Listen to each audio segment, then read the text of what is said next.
अस्सलाम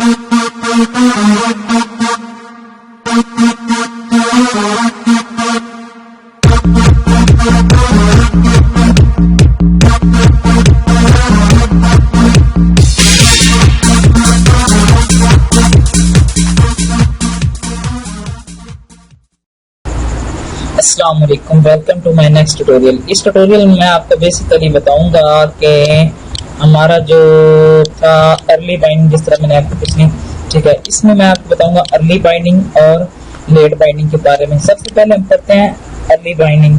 early binding का हम अगर सिंपल देखें तो क्या होता है, अगर हमारे पास अगर कोई ऑब्जेक्ट हम बना रहे हैं या कोई हम वेरिएबल बना रहे हैं एट कंपाइलेशन टाइम पे, तो हम उसको बोलते हैं अर्ली बाइंडिंग। अर्ली बाइंडिंग को हम सिंपली स्टैटिक बाइंडिंग भी कहते हैं, ठीक है। Before polymorphism we doing early binding, ठीक है। हम पॉलीमॉर्फिज्म करेंगे बाद में, लेकिन उससे पॉलीमॉर्फिज्म भी बात कर रहे हैं, लेकिन इसमें एक कंसेप्ट आ जाता है कि अर्ली बाइंडिंग आ गई है, ठीक है। इसमें कि अर्ली बाइंडिंग में अक्सर when everything required to call function is known as compile time, ठीक है। इसका मतलब यह है कि हमारे पास जब हमने हम जब इससे पहले जो हम काम कर रहे थे कि हमारे पास सिंपल फंक्शन बने हुए थे, तो हम उसको डायरेक्ट कॉल कर रहे थे, ठीक है। मैं आपको थोड़ा सा बता देता हूँ कि ये हमारे पास जो फर्ज कर हम ये काम कर रहे थे ना, ये इसको हम आप कह दो तो इसको हम कह रहे हैं कि ये अर्ली बाइंडिंग है। जब भी कंपाइल उसने है ना, उसको पता है कि मैंने किस किस फंक्शन को किस किस टाइम पे किस किस फंक्शन को और कैसे कैसे कॉल कर रहा है, ठीक है। ये हमारा था अर्ली बाइंडिंग। अर्ली बाइंडिंग क्या था कि जैसे हमारा प्रोग्राम, जब हमारा प्रोग्राम कंपाइल होता है तो कंपाइलर तो उस जिस फंक्शन को हम कॉल कर रहे हैं उसको डिसाइड करेगा कि मैंने किस फंक्शन को कैसे किस फंक्शन को एग्जीक्यूट करना है, ठीक है। इसको हम कहते हैं अर्ली बाइंडिंग। उसके बाद हम लेट बाइंडिंग के बारे में पढ़ते हैं। ये तो हम इससे पहले हम जो अभी तक तो हम जो करते आ रहे वो हमारी थी अर्ली बाइंडिंग थी, ठीक है। ये स्टैटिक बाइंडिंग थी, ठीक है। इससे कि हमें पौरी जो है कि मिल जाते थे, हमारा जब उसका फंक्शन कॉल हो जाता था। लेकिन ये जो हमारे पास लेट बाइंडिंग है, लेट बाइंडिंग में क्या होता है, जब हम असाइनमेंट कोई ऑब्जेक्ट बना रहे हो एट इसको क्या कहते थे कि हाँ, उसमें क्या था कि कंपाइलेशन टाइम में, और इसमें था एग्जीक्यूशन टाइम, जब हमारा प्रोग्राम एग्जीक्यूट हो जाता है, ठीक है, उस वक्त हमारे पास जो काम होता है वो हमारे होती थी late binding. Late binding is also called dynamic binding, ठीक है। ये इसको कंपाइलर, जब प्रोग्राम हमारा कंपाइल हो रहा होता है उस वक्त कंपाइलर को ये नहीं पता होता कि मैंने कौन से फंक्शन को कॉल करना है, कौन सा फंक्शन, ठीक है, कौन से फंक्शन को मैंने कॉल कर रहा है, ठीक है। उसके बाद इसके साथ हम ये जो वर्चुअल फंक्शन लगाते हैं, ठीक है, ये पॉलीमॉर्फिज्म इस्तेमाल करने के लिए, ठीक है। ये जब हम पॉलीमॉर्फ लगा लें तो इससे क्या हो रहा था कि जब हम वर्चुअल फंक्शन साथ लगा लेते हैं इसको भी हम लेट बाइंडिंग कहते हैं, ठीक है। सिंपली इसमें हम अगर अपना मैंने एक छोटा सा प्रोग्राम बनाया है तो वो मैं आपको दिखा देता हूँ। इसमें बेसिकली काम क्या हो रहा है, इसमें सिंपली मैंने क्या किया हुआ, मैंने ना एक 3 क्लासें A B C बनाई हुई है, और मैंने इनमें एक शो का, इसमें भी शो का और इसमें भी शो का फंक्शन बनाया हुआ है। इसमें I am parent class function A, I am drive class function B, I am drive class C। इसमें अब क्या कर रहा हूँ कि मैं क्लास C को भी, क्लास B को भी और क्लास C को दोनों को A के साथ इनहेरिट कर रहा हूँ, ठीक है। जब इसमें मैंने इंट मेन में जाके मैंने क्या किया कि मैंने A क्लास का एक पॉइंटर बना दिया, ठीक है। अब ये मैंने चॉइस किया है कि अपनी चॉइस एंटर करो, ठीक है। 1 for object of class B, 2 for B और C, 3 फॉर C। इससे क्या होगा कि मैंने फिर फॉर लूप चला दी है और फिर मैंने इसमें कहा है कि अगर चॉइस डबल इक्वल टू 1 हो तो फिर आप A क्लास का ऑब्जेक्ट इसका एड्रेस पास कर दो, अगर 2 हो तो फिर B का कर दो, और 3 हो तो फिर C का पास कर दो। इससे क्या होगा कि जब हम कंपाइल करेंगे हमारे प्रोग्राम को तो उसको अभी तो नहीं ना पता कि हम यूजर क्या एंटर करेगा। इसको कहते हैं कि लेट बाइंडिंग। जब हम इसमें प्रोसेस करेंगे उसके बाद ये इसको पता चलेगा मैंने कौन से फंक्शन को रन करना है तो कौन से को मैंने कॉल करना है, ठीक है। ये हमारा था अर्ली बाइंडिंग और लेट बाइंडिंग के बारे में, ठीक है। इससे पहले हम जो भी काम कर रहे थे वो थी हमारी अर्ली बाइंडिंग। इसमें हम सिंपली क्या करते हैं, एक क्लास बना लेते हैं, क्लास हम बना लेते हैं एक पर्सन की, ठीक है। इसमें मैं क्या करता हूँ, सिंपली इंटीजर एक डाटा मेंबर में सब एक डाटा मेंबर सेट कर देता हूँ, ठीक है, ताकि हमारे पास टाइम आपका, ठीक है। उसके बाद हम क्या करते हैं, पब्लिक में मैं क्या करता हूँ, वाइड इनपुट का एक फंक्शन बना लेते हैं, ठीक है। उसमें मैं सी आउट करवा देता हूँ, सी आउट प्लीज एंटर नेम, ठीक हो गया। इसमें मैं कहता हूँ नेम एंटर करो, ठीक है। उसके बाद मैं इसमें उसके बाद मैं इसमें इनपुट ले लेता हूँ नेम की, ठीक हो गया।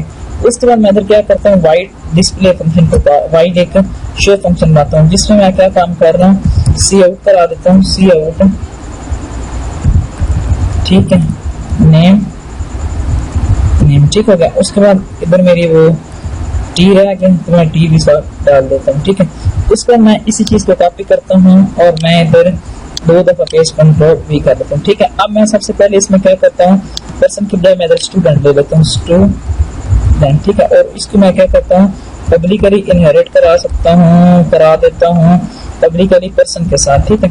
उसके बाद मैं क्या करता हूँ, पर्सन, ठीक है।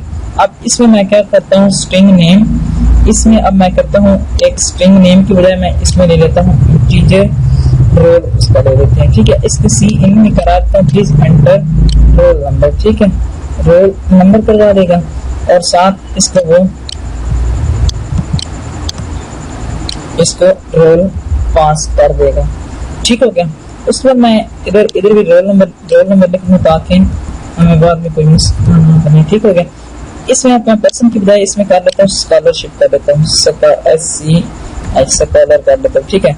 इसमें मैं एक ले लेता हूँ इंटीजर अमाउंट ले लेते हैं जी, ठीक है। इसमें इंटीजर मैं इसमें करता हूँ इंटीजर प्लीज एंटर अमाउंट, ठीक है। इसमें अमाउंट लेके आगे मैं इसमें कर देता हूँ कि अमाउंट एंटर कर दे, ठीक है, अमाउंट, इस तरह इसमें अमाउंट हो गया, ठीक है। और ये हमारी अमाउंट होगी। अब ये हो गया हमारा, इसको भी मैं पब्लिकली इनहेरिट करा देता हूँ, पब्लिकली इनहेरिट किससे करा देता हूँ, पर्सन से। अब सिंपली हमारी पेरेंट क्लास यही है पर्सन, तो इस जब ये काम कर रहे होंगे तो फिर हमें क्या करना पड़ेगा, हमें इसके जो पेरेंट फंक्शन है उनके साथ वर्चुअल इस्तेमाल करना पड़ेगा, ठीक होगा। उसके बाद हम सिंपली क्या करते हैं, वर्चुअल इसके साथ भी लगा दिया, ठीक है। उसके बाद मैं क्या करता हूँ, मैं सिंपली इधर मैं सबसे पहले इधर इस पर्सन क्लास का जो है ना, पर्सन स्टैटिक पीक है ना, मैं एक अरे ऑफ ऑब्जेक्ट बना लेता हूँ, ठीक है। उसके बाद मैं इधर इंटीजर एक ले लेता हूँ, इंटीजर CHOIC चॉइस, ठीक है। मैं इसमें कर देता हूँ कि मैं इधर फॉर लूप लगा देता हूँ, फॉर लूप में मैं क्या करता हूँ, एक choice equal CHOIC choice equal to 0, CHOIC choice less than 5 और CHOIC choice प्लस प्लस, ठीक है। इसमें सिंपली मैं क्या कर देता हूँ, मैं इस दफा ना सबसे पहले ना इधर मैं एक सी आउट करवा देता हूँ, सी आउट 1 enter for creating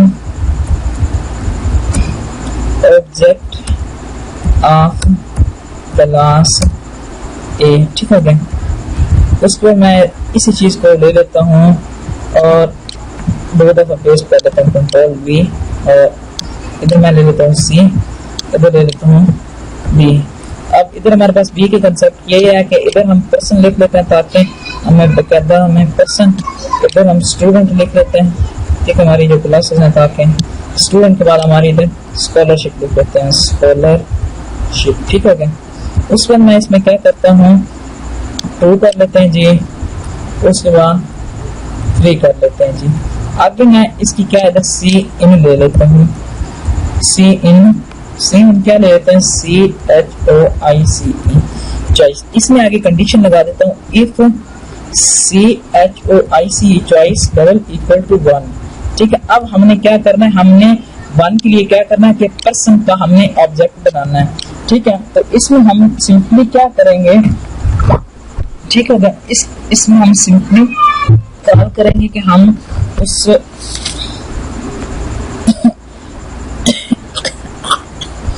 ठीक हो गया। अब इसमें सिंपली मैं क्या करूंगा, ठीक है, इसमें सॉरी इधर एक आप बेशक इधर एक ले लो, साथ एक और एन ले लेते हैं, ठीक है। ये सिंपली क्या करते हैं, if choice double equal to 1 हो तो फिर आप क्या करो कि ये जो हमारे पास पी ऑफ चॉइस, सॉरी, ये हमारे पास होगा, इसको हम इंटीजर आई रख लेते हैं, ठीक है। वो हमारे पास इसको भी आई रख लो, ठीक है, ये इसको भी आप आई रख लो। इससे क्या होगा कि P of I if choice double equal to 1, फिर इसमें क्या करो न्यू का, उसके बाद इस क्लास का नेम लिख दो सिंपल, कि हमारे पास पर्सन क्लास का एक ऑब्जेक्ट हमने सिंपल बना दिया। आगे मैं कहता हूँ एल्स इफ, ठीक है, उसमें क्या कर देता हूँ अगर एल्स इफ की मैं कंडीशन दे दी कि अगर चॉइस हमारी CHOIC choice double equal to 2 हो रही है तो फिर क्या करे P ऑफ आई, और फिर इसमें क्या करे न्यू हमने किसके लिए, स्टूडेंट के लिए कर रहे हैं, तो सिंपली मैं इसमें क्या कर देता हूँ कि स्टूडेंट का हम एड्रेस पास कर देते हैं, ठीक है। और इसके बाद एल्स इफ, ठीक है, else if CHOIC choice double equal to 3 होगी तो फिर क्या करें कि फिर हमें simply P of I equal to, ठीक है, फिर क्या करें, फिर जी क्या करें जी, फिर किसका हम पास स्कॉलरशिप का कर रहे हैं, तो स्कॉलर के लिए मैं उसकी कॉपी कर लेता हूँ ताकि नेम एक्यूरेट होना चाहिए, ताकि फिर हमें कोई एरर, इधर न्यू कीवर्ड लगाया और उसके बाद ये मैंने आपको पिछली दफा अगर हम एड्रेस भी पास कर सकते हैं इसका ऑब्जेक्ट बना के, लेकिन इस तरह भी यही होगा कि हम इससे सिंपल क्या करवा रहे हैं कि हम इससे ये जो न्यू कीवर्ड है ये इसका एड्रेस इसमें रिटर्न करवा रहे हैं, ठीक है।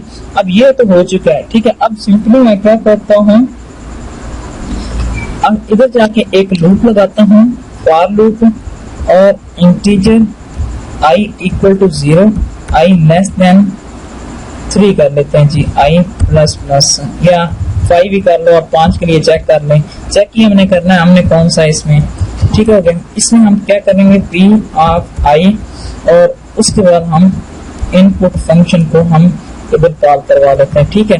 उसके बाद फिर फॉर लूप चलाई, for loop integer I equal to 0, I less than 5, I plus plus, ठीक है। उसके बाद मैं क्या करता हूँ P ऑफ आई के साथ हम शो फंक्शन को हम कॉल कर लेते हैं, ठीक है। अब इससे क्या होगा कि ये हमारी लेट बाइंडिंग हो रही है, ठीक है। मैं इसको रन करता हूँ, पहले एरर को चेक कर लेता हूँ, कोई एरर तो नहीं है, ठीक है। उसके बाद मैं आपको सारी डिटेल से बताता हूँ, ठीक है। स्ट्रिंग नेम है, ठीक है, वो इसको क्या करें, स्ट्रिंग नेम इज प्राइवेट, इसको हम कहाँ पे कॉल करवा रहे हैं, ठीक है। अमाउंट ये कहाँ पे, within this context C in name, ठीक है। ये हमारे पास इधर एरर आ रहा था कि हम इधर रोल नंबर लेना था, ठीक है। अब मैं इसको एग्जीक्यूट करता हूँ और फिर अभी देखते हैं कि अब मैं 1 पहले करता हूँ, फिर मैं 2 करता हूँ, फिर मैं 3 करता हूँ, फिर मैं 1 करता हूँ, फिर मैं 2 करता हूँ। पहले उसने नेम मांगा हमसे, फिर उसने रोल नंबर मांगा, फिर उसने अमाउंट मांगी, अब फिर उसने नेम मांगा, फिर उसने रोल नंबर मांगा, ठीक है। ये अब क्या हो रहा है, ठीक है।